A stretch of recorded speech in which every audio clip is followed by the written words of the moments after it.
குலாப்கஞ்சுன்னு பேர் கொண்ட ஒரு கிராமம் இருந்தது. அங்க ஜீத்துன்னு பேர் கொண்ட ஒரு ஆளு தன்னோட மனைவி ஷீலா கூட வாழ்ந்து வந்தாரு.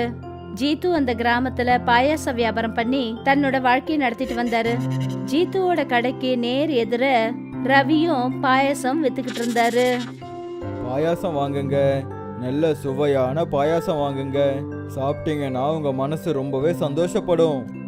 இந்த உலகத்திலே ரொம்ப நல்ல பாயாசத்தை நான் தான் வித்துட்டு இருக்கேன். சுவை என்னன்னு தெரியணும்னா என்னோட பாயாசத்தை சாப்பிடுங்க. வாங்க வாங்க. கிராமத்து ஜனங்க எல்லாரும் ரவி கிட்ட தான் பாயாசம் வாங்குவாங்க. அதனால சோகமாகி ஜீத்து வீட்டுக்கு போனாரு. அந்த சமயம் ரவி ஜீத்துவுக்கு குரல் கொடுத்தாரு. ஜீத்து, அட இங்க பாரு ஜீத்து, கொஞ்சம் இங்க வாப்பா. என்னாச்சு, இன்னைக்கு உனக்கு வியாபாரம் நடக்கலையா? அட என்னன்னு சொல்றது ரவி என்ன, நீங்க எப்போ இந்த பாயாசம் கடையை ஆரம்பிச்சீங்களோ அப்போல இருந்து என்கிட்ட வந்து யாரும் பாயாசம் வாங்க விரும்பவே இல்லை. அட எனக்கும் புரியுதுண்ணே, நல்லா புரியுது. ஒரு வேலை பண்ணுங்க, பாயாசம் விற்கிறத விட்டுட்டு வேற ஏதாவது விற்கிறதுக்கு ஆரம்பிங்க. ஏன்னா என்னை விட நல்ல பாயாசத்தை உங்களால செய்ய முடியாது. இல்லைன்னா கொஞ்சம் கொஞ்சமா உங்களோட வியாபாரமே முடிஞ்சிடும். அப்புறம் உங்க வீட்டில் இருக்கிறவங்களுக்கு எப்படி சாப்பாடு போடுவீங்க? நீங்க செஞ்ச கெட்டு போன பாயாசத்தையா? ஜீத்து ரொம்ப சோகத்தோட தன்னோட வீட்டை நோக்கி போய்கிட்டு இருந்தாரு. ஜீத்துவோட மனைவி ஷீலா ஜீத்துவை பார்த்துட்டு என்ன கேட்க ஆரம்பிச்சான்னா, என்னங்க ஆச்சு, எதுக்காக இவ்ளோ கோவமா இருக்கீங்க? இப்போ என்ன சொல்றது ஷீலா, எப்போ அந்த ரவி வந்து அவனோட பாயாசம் கடையை ஓபன் பண்ணானோ அப்போல இருந்து யாரும் என் கடைக்கு வந்து பாயாசம் வாங்க விரும்பவே இல்லை. அப்படி அவனோட பாயாசத்துல என்னதான் கலக்குறான்னு தெரியவே மாட்டேங்குது. எல்லாரும் வந்து அவன்கிட்டயே பாயாசம் வாங்கிட்டு இருக்காங்க. கவலைப்படாதீங்க, அந்த கடவுள் நிச்சயமா நமக்கு ஏதாவது உதவி பண்ணுவாரு. நீங்க உங்களோட வேலையில கவனத்தை செலுத்துங்க. இன்னொரு பக்கம் ரவி இன்னொரு கிராமத்துல மருந்து வியாபாரம் பண்ற சுஷீல போய் பார்த்தாரு. அட சுஷீல், அந்த நகரத்து மருந்தை கொடு. அந்த பாயாசம் இனிப்பாகிற மருந்து. நான் கண்டிப்பாக கொடுக்குறேன். ஆனால் ஞாபகம் வச்சுக்க, ஒருவேளை நீ மட்டும் இதை கொஞ்சம் அதிகமாக பாயாசத்தில் கலந்த இது கண்டிப்பாக ஜனங்களுக்கு நோயை கொடுத்துடும். அட தெரியும் தெரியும், நான் எதுக்காக இந்த மருந்தை பாயாசத்தில் நிறைய போட போகிறேன். ரவி நகரத்துல இருந்து வாங்கிட்டு வந்த கெமிக்கல அவர் பாயாசத்துல கலந்தாரு. அதனால பாயாசம் இன்னும் சுவையா இருந்தது. ஒரு நாள் ஜீத்து இந்த மாதிரிதான் நதி கரை கிட்ட உட்காந்துக்கிட்டு இருந்தாரு. அப்புறம் தனக்கு தானே ஏதோ பேசிக்கிட்டு இருந்தாரு. என்னோட அப்பா இருக்கிற வரைக்கும் நம்ம பாயாச கடை எவ்வளோ நல்லா போயிட்டு இருந்துச்சு. ஆனா அந்த பாயாச கடை எப்போ என்கிட்ட வந்துச்சோ யாருமே என்கிட்ட பாயாசம் வாங்க விரும்பவே மாட்டாங்க. ஒருவேளை இதே மாதிரி நடந்துட்டு இருந்துச்சுன்னா நானும் என் மனைவியும் ரொம்பவே கஷ்டப்பட ஆரம்பிச்சிருவோமே. அப்ப அந்த இடத்துல ஜீத்துவுக்கு நதி கரை கிட்ட ஒரு மீன் துடிச்சிட்டு இருந்ததை அவரு பார்த்தாரு. ஓ, ஒருவேளை இந்த மீன் தெரியாம நதியில இருந்து வெளியே வந்திருக்கும்னு நினைக்கிறேன். நான் உடனே போய் இதை மறுபடியும் தண்ணியில எடுத்து போட்டுறேன். ஜீத்து அந்த மீனை பிடிச்சு நதியில விட்ட உடனே அது ஒரு அழகான கடல் தேவதையா மாறுச்சு. அவங்க தலையில ரோஜா பூக்கள் இருந்தது. உங்களுக்கு ரொம்ப நன்றி, நீங்க எனக்கு உதவி செஞ்சிருக்கீங்க. பல வருஷங்களுக்கு முன்னாடி ஒரு சாது எனக்கு சாபம் இட்டாரு. அவர் என்ன சொன்னார்னா, என்னைக்கு ஒரு நேர்மையான மனுஷன் உனக்கு உதவி செய்யற வரைக்கும் உனக்கு கொடுத்த இந்த சாபம் முறியாதுன்னு சொன்னாரு. இன்னைக்கு நீங்க வந்து எனக்கு உதவி செஞ்சு இந்த சாபத்தை போக்கிட்டீங்க. உங்களுக்கு ரொம்ப ரொம்ப நன்றி ஜீத்து. கேளுங்க, உங்களுக்கு என்ன வேணும், நான் உங்களுக்கு உதவி செய்யறேன். ஒருவேளை நீங்க எனக்கு உதவி பண்ணணும்னு நினைச்சா நீங்க எனக்கு ஒரே ஒரு உதவியை மட்டும் பண்ணுங்க. என்னோட பாயாசம் நல்லபடியா விற்கிறதுக்கு உதவி பண்ணுங்க. அந்த தேவதை தன்னுடைய தலையில இருந்த ரோஜா பூவை எடுத்து ஜீத்து கையில கொடுத்துச்சு. இதை நீங்க வச்சுக்கோங்க. இந்த ரோஜா இதழ்களை எடுத்து உங்களுடைய பாயாசத்துல போட்டு கிராமத்துல வியாபாரம் பண்ணுங்க. இது ஒன்றும் சாதாரண ரோஜா பூக்கள் இல்லை. இது நீங்க உங்களுடைய பாயாசத்துல போட்டீங்கன்னா உங்களோட பாயாசம் இந்த உலகத்திலேயே ரொம்ப சுவையான பாயாசமா மாறிடும். ஆனா இதை பயன்படுத்தும் போது எந்த ஒரு தப்பான நோக்கத்திலையும் பயன்படுத்தாதீங்க. அப்படி செஞ்சா இந்த ரோஜா பூ அப்படியே தலைகீழா வேலை செய்ய ஆரம்பிக்கும். அந்த தேவதை இதை சொல்லிட்டு அங்கிருந்து போயிடுச்சு. அப்புறம் ஜீத்து அந்த ரோஜா பூவை தன்னோட வீட்டுக்கு கொண்டு போனாரு. மறுநாள் காலையில விடிஞ்சது. ஜீத்துவும் ரவியும் ரெண்டு பேரும் அவங்கவுங்க பாயச கடையை திறந்தாங்க. ஜீத்து தன்னோட பாயசத்துல அந்த ரோஜா பூவோட இதழ்களை தூவினாரு.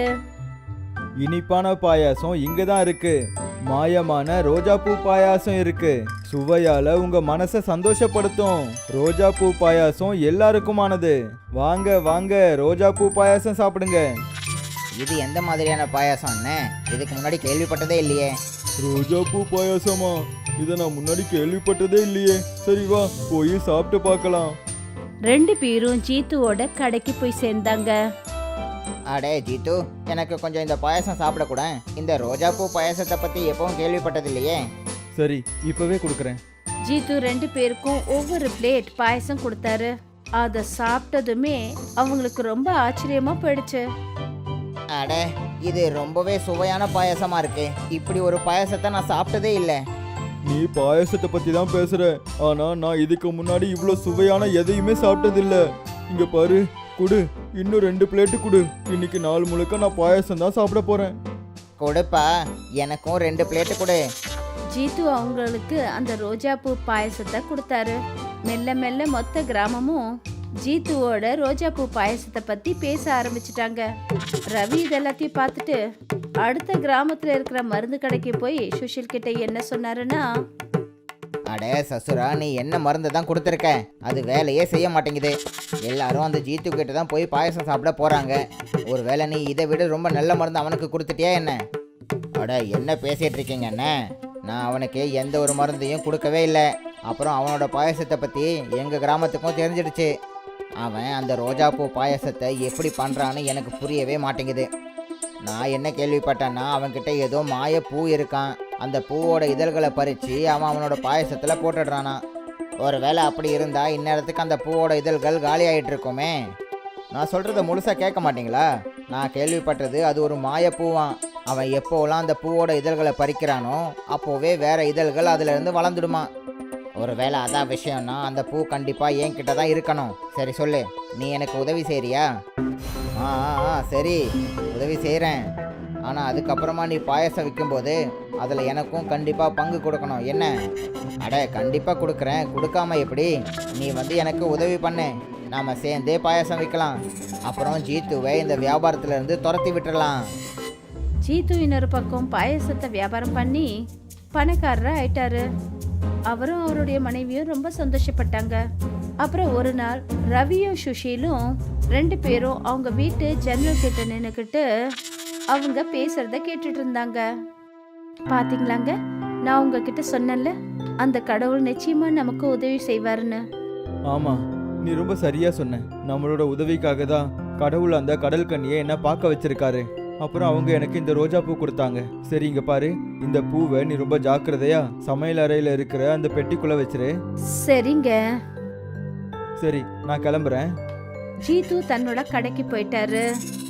பாத்தியா சுஷீல், இதில் ஒரு விஷயம் கன்ஃபார்ம் ஆயிடுச்சு. அவனோட பாயசம் அந்த பூவால் தான் கண்டிப்பாக இவ்வளோ சுவையாக மாறிக்கிட்டு இருக்கு. அது மட்டும் இல்லாமல் ஏதோ ஒரு கடல் கனி தான் அவனுக்கு இந்த பூ கொடுத்துருக்காங்க. இப்போ நம்ம என்ன பண்ண போகிறோம் ரவி? வேற என்ன, இப்போ நாம் போய் அந்த மாய ரோஜா பூவை திருடணும். அப்புறம் அதை நம்ம பாயசத்தில் கலக்கணும். சரி, ஆனால் நம்ம அந்த பூவை எப்படி திருடுறது? நீ பார்த்துக்கிட்டே இரு. அப்புறம் நான் என்ன சொல்கிறேனோ அப்படியே பண்ணேன். ராத்திரி சமயமும் வந்துடுச்சு. ராத்திரி இருட்டில் எல்லாரும் ஆழ்ந்த நித்திரையில இருக்கும் பொழுது அந்த சமயம்னு பார்த்து ரவியும் சுஷீலும் ஜீத்துவோட வீட்டுக்குள்ள நுழைஞ்சிட்டாங்க. சரி, அவங்க அந்த ரோஜா பூவை சமையல் அறையில் இருக்கிற பெட்டியில் தான் வச்சுருக்காங்க. எனக்கும் தெரியும். ரவியும் சுஷீலும் சமையல் அறைக்குள்ள போனாங்க. 2 பேரும் அந்த பீரோவை திறந்து அதுக்குள்ள இருந்த அந்த ரோஜா பூவை எடுத்துட்டாங்க. இங்கே பாரு, இதுதான் அந்த ரோஜா பூ. இப்போ நாம ரொம்ப பெரிய பணக்காரங்களாக போறோம். இதுக்கப்புறம் நான் ஜனங்களுக்கு அந்த மோசமான மாத்திரையையும் விற்க வேண்டியதில்லை. 2 பேரும் அந்த பூவை திருடிட்டாங்க. மறுநாள் காலையில விடிஞ்சதும் ஜீத்துவும் ஷீலாவும் 2 பேருக்கும் அந்த பூ எங்கேயுமே கிடைக்கல. என்னங்க, நான் அந்த பூவை சமையல் அறைக்குள்ள தாங்க வச்சேன். இப்ப அது எங்க போச்சுன்னே தெரியல. ஒரு பிரச்சனையும் இல்லை ஷீலா. கடவுள் கொடுத்ததை கடவுளை எடுத்துக்கிட்டாரு. எல்லாமே நல்லதுக்காக தான். இன்னொரு பக்கம் ரவியும் சுஷீலும் பெரிய கடாயில பாயசம் செஞ்சாங்க.